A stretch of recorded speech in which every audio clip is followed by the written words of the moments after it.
Imagina uma pessoa que sempre foi boa. Alguém gentil, que se importa com os outros, que nunca faria mal a ninguém, que luta por justiça e ajuda sem esperar nada em troca. Agora imagina essa mesma pessoa mudando com o tempo, virando alguém que ninguém reconhece mais, capaz de machucar, enganar, até destruir. O que será que faz uma pessoa mudar tanto assim? Como alguém bom vira alguém ruim?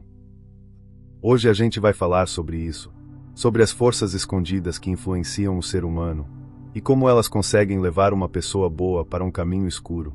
No fim, você vai enxergar a natureza humana de outro jeito, e entender por que isso é importante para todo mundo. Pode parecer algo distante de você.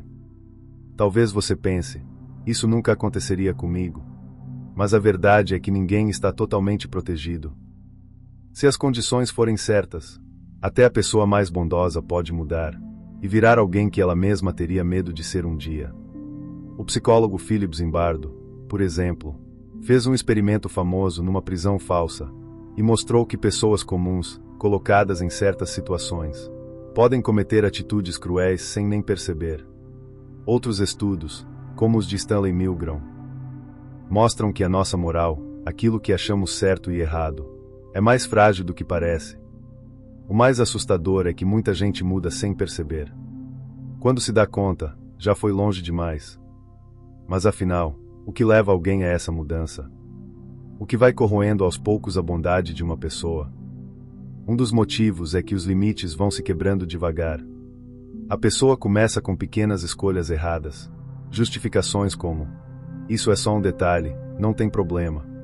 E assim vai ultrapassando barreiras pouco a pouco. Esse é o famoso efeito da ladeira escorregadia. Primeiro mente uma coisinha, depois quebra uma regra para ajudar alguém, depois justifica mais um erro por necessidade. Quando vê, já não sabe mais onde está a linha do certo e do errado. Outro ponto importante é a obediência à autoridade. O experimento de Milgram mostrou isso. As pessoas davam choques em outras, mesmo achando que era de verdade, só porque uma figura de autoridade mandava. Ou seja, mesmo sem intenção de fazer mal, as pessoas obedecem, por medo, por pressão, ou só por acharem que é o certo. Elas dizem, só estou fazendo o meu trabalho, e deixam de ouvir a própria consciência. Tem também o poder dos grupos. Quando alguém se apega demais a um grupo, político, religioso, social, começa a ver quem é diferente como inimigo, como se fossem menos gente. Isso é perigoso, porque quando a gente desumaniza o outro, fica mais fácil justificar qualquer maldade. A história está cheia de exemplos de pessoas comuns, que fizeram coisas horríveis, porque acreditavam que estavam protegendo o seu grupo. Essas pessoas não nasceram más. Elas foram se perdendo aos poucos, obedeceram sem questionar, e se deixaram levar pela ideia de nós contra eles. Agora vem a pergunta mais difícil. Será que isso poderia acontecer com você? Será que, sob pressão, com medo, ou se sentindo obrigado, você poderia virar alguém que nunca imaginou? A resposta não é simples, mas é justamente isso que a gente vai explorar na próxima parte. Vamos entender como a mente justifica as próprias ações, como o ego se engana achando que está fazendo o bem, e qual é o último passo, o mais perigoso de todos, dessa transformação, porque a parte mais chocante ainda está por vir. Uma das partes mais perigosas dessa mudança de comportamento é quando a pessoa começa a se enganar. Ela para de se ver como alguém que está fazendo coisa errada, mesmo quando está machucando os outros. Em vez de assumir que errou, ela cria desculpas dentro da própria cabeça. Faz isso para continuar achando que é uma pessoa boa, que está do lado certo, mesmo quando suas atitudes mostram o contrário. É aí que entra um conceito chamado dissonância cognitiva. O psicólogo Leon Festinger explicou isso. É aquele desconforto que a gente sente quando o que a gente faz não bate com o que a gente acredita. Em vez de mudar o que está fazendo, a gente muda o que acredita, só para não se sentir mal. Por exemplo, imagina uma pessoa que se considera justa e do bem, mas, por algum motivo, acaba machucando alguém, fisicamente, emocionalmente ou até socialmente. ela poderia pensar: puxa, eu passei dos limites. Muitas vezes, ela pensa: eu não tive escolha. Essa pessoa merecia. Foi por um bem maior. Assim, ela continua achando que é uma boa pessoa, mesmo fazendo coisas que, antes, jamais faria. É por isso que tanta coisa ruim já aconteceu no mundo. Com gente que acreditava estar fazendo o certo. Quando a pessoa começa a justificar tudo o que faz, ela vai calando aquela voz interna, aquela que avisa quando algo está errado. E quando essa voz some, a coisa desanda de vez. Além da autojustificação, tem algo ainda mais perigoso: a sensação de estar certíssimo. A pessoa não só acha que está fazendo o bem, ela começa a se achar melhor que os outros. Quanto mais moralmente correta ela se vê, mais fácil fica para julgar, machucar ou excluir quem pensa diferente. Esse efeito tem até nome: licença moral. É quando a pessoa se acha tão boa, que acredita ter direito de fazer umas coisinhas erradas de vez em quando. Tipo assim: eu doei para caridade hoje, então posso mentir um pouquinho mais tarde. Eu luto por justiça, então posso calar quem pensa diferente de mim. E aqui vem a parte mais triste. Quanto mais a pessoa se vê como exemplo de virtude, mais cega ela fica para as próprias falhas. E a história tá cheia disso. Muita coisa terrível foi feita por gente que achava estar do lado certo, que se achava do bem. E aí vem o último passo, o mais perigoso de todos: a desumanização. É quando a pessoa para de enxergar o outro como um ser humano, começa a ver o outro como inimigo, como alguém que atrapalha, como alguém que não merece respeito. A partir daí, os limites morais simplesmente somem. A crueldade vira algo aceitável. É por isso que em guerras, por exemplo, os soldados são treinados para não ver o inimigo como pessoa, mas como ameaça. Também é por isso que tantos conflitos políticos viraram coisas violentas e brutais. Porque os dois lados param de se ver como humanos. Quando você para de ver o outro como uma pessoa, você para de sentir culpa ao machucar. É aí que tudo desmorona. E a propaganda já usou isso muito na história, mostrando o inimigo como monstro, corrupto, alguém inferior. Porque quando a mente acredita nisso, a empatia desaparece. E aqui vem o alerta final. Esse processo não acontece só em guerras ou em movimentos políticos grandes. Ele acontece todos os dias. No trabalho, quando alguém trata mal um colega e se justifica. Nos relacionamentos, quando a pessoa acha que o outro merece sofrer. Na internet, quando as pessoas atacam umas às outras, como se quem pensa diferente não fosse gente. Quando alguém xinga ou ataca outra pessoa na internet, usando palavras que jamais teria coragem de dizer na cara dela. É porque, ali, não enxerga um ser humano, enxerga só uma tela, um nome, um alvo. E isso pode acontecer com qualquer um. Ninguém está totalmente protegido. E aí vem a pergunta mais difícil. Se até pessoas boas podem se transformar em algo ruim, como a gente evita que isso aconteça? A resposta não é fácil, mas dá para entender alguns caminhos que ajudam. Na próxima parte, a gente vai falar sobre isso, sobre o que pode nos proteger dessa queda, sobre os mecanismos internos, as defesas que ajudam a manter a gente firme. Porque, mesmo que a escuridão esteja por perto, a luz também está, e entender como se manter no lado certo é uma das lições mais importantes que alguém pode aprender. Sabe qual é a maior diferença entre luz e sombra? Consciência. Parar e pensar sobre si mesmo. Refletir sobre o que sente, o que faz e por quê. Ter coragem de resistir ao que tenta te corromper por dentro. E tudo começa com uma coisa: autoconsciência. Muita gente acha que nunca faria nada de errado, só porque se vê como uma pessoa boa. Mas como vimos, a bondade não é uma proteção automática. A verdade é que qualquer pessoa, sob pressão, pode errar feio. Acreditar que isso nunca vai acontecer comigo é, muitas vezes, o primeiro passo para se enganar. Ser autoconsciente é ter a humildade de reconhecer que todos nós podemos falhar, que, em certas situações, a gente também pode fazer coisas que nunca imaginou. Isso não é fácil de aceitar, mas é essencial, porque só quando reconhecemos nossa fragilidade é que começamos a nos proteger de verdade. E como é que a gente desenvolve essa autoconsciência? Através da reflexão constante. Parar de vez em quando e se perguntar: o que eu estou fazendo faz sentido? Estou sendo justo com essa pessoa? Será que estou inventando desculpas para fazer algo que eu sei que é errado? Será que estou tratando alguém como inferior só porque ele pensa diferente? Será que estou deixando outras pessoas decidirem por mim o que é certo ou errado? Se fosse outra pessoa agindo assim, eu aceitaria. Essas perguntas são incômodas, sim, mas elas ajudam a manter a gente no eixo.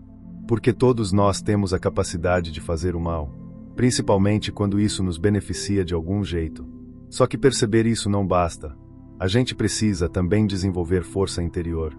E é aqui que entra algo fundamental: a coragem moral. É fácil seguir os próprios princípios, quando isso não custa nada. Mas o verdadeiro teste de caráter aparece quando fazer o que é certo se torna difícil, quando falar a verdade pode trazer rejeição, quando manter a integridade significa perder conforto, status ou até amigos. A história mostra muitos casos de pessoas que falharam nesse teste, que se calaram diante da injustiça, porque era mais fácil, que viraram o rosto, enquanto outras pessoas sofriam. Mas também existem os exemplos opostos, de quem teve coragem, de quem não se rendeu, de quem escolheu manter a integridade, mesmo quando isso custava caro. Psicólogos vêm estudando o que faz algumas pessoas resistirem à corrupção, enquanto outras se entregam a ela. Um ponto importante é ter um senso moral forte. Aquele tipo de convicção que não balança diante da pressão. Isso vem de conhecer bem os próprios valores.